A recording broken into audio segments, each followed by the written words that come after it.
Hello friends, I'm Sheri Spirek, and today we are going to be talking about our Arizona real estate market. So stay tuned.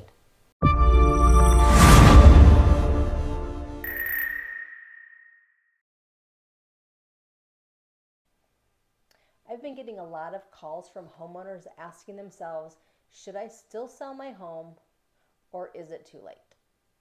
Did we miss out on one of the greatest accelerations of personal wealth in real estate and the ability to cash in on our equity in our lifetime? In short, yes and no. So let's discuss this a little bit further. In 2020 and the onset of COVID, Arizona housing values started their rise. There was a small flattening in the summer, but by fall, we were in full go mode. It was, as a realtor, craziness. People were quarantined and they were realizing that their home was either way too small, maybe there was too many people in it, definitely not set up for working from home, and in some cases, learning from home. That was a whole new curve for people, having their kids in online learning. So that was kind of the end of 2020, and then in 2021, our market continued to rise. We were faced here with an onslaught of out-of-state buyers who were fleeing their states, political reasons mostly, and in most cases they were coming to Arizona with huge cash from the sale of their homes there. With this demand came our lack of inventory, multiple offer situations for the home that were on the market, and the prices that continued to skyrocket. Our sellers found that they now controlled the narrative. Interest rates continued to decrease, and those who wanted to move up were in a prime position. Sell your home for top dollar, and yes, you will pay top dollar, but with the equity you were receiving, low interest rates, you could move on up to the east side for about the same payment you currently had.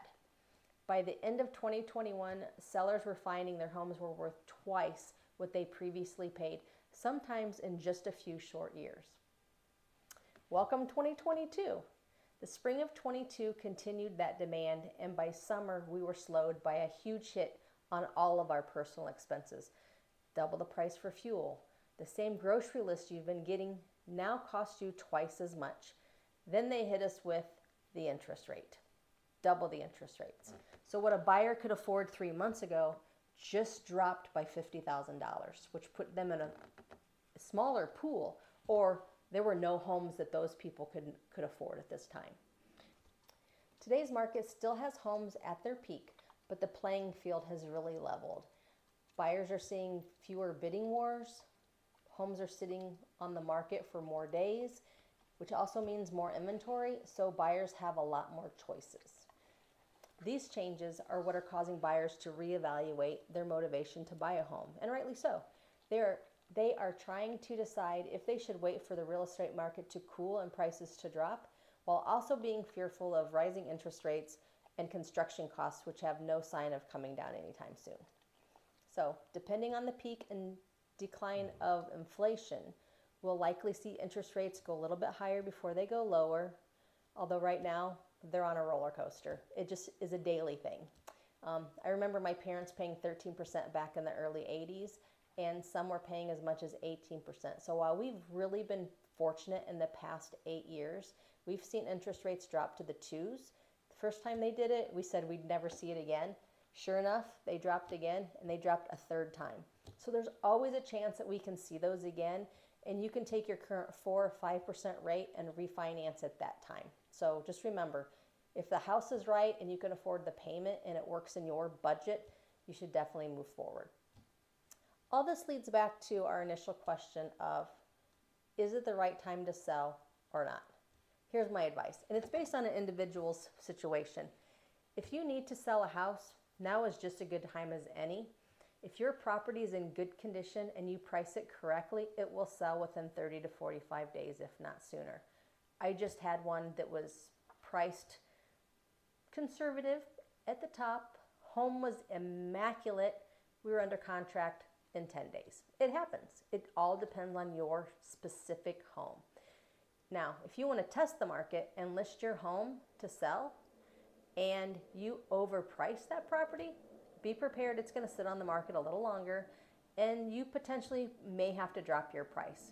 It's because buyers are tighter with their money than they were the past 18 months. They had lower interest rates and there was an increased demand. So we've definitely changed things. If you want to buy a home, just know you're still paying at the peak of our market.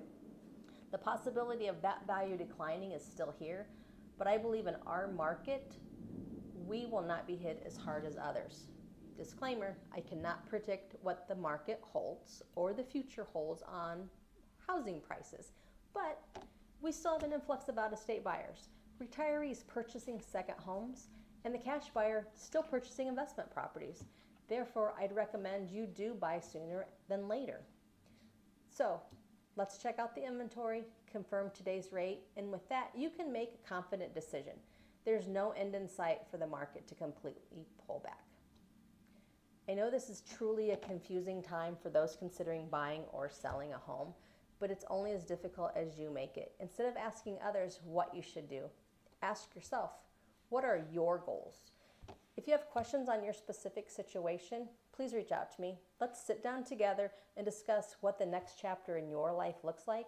Then we can discuss whether a purchase or sell is reflective of your goals with a clear timeline and an action plan based around it. I hope this has been insightful and helpful in deciding if you should buy or sell a home in 2022. Please like, subscribe, and ring that bell, and always have a fabulous day.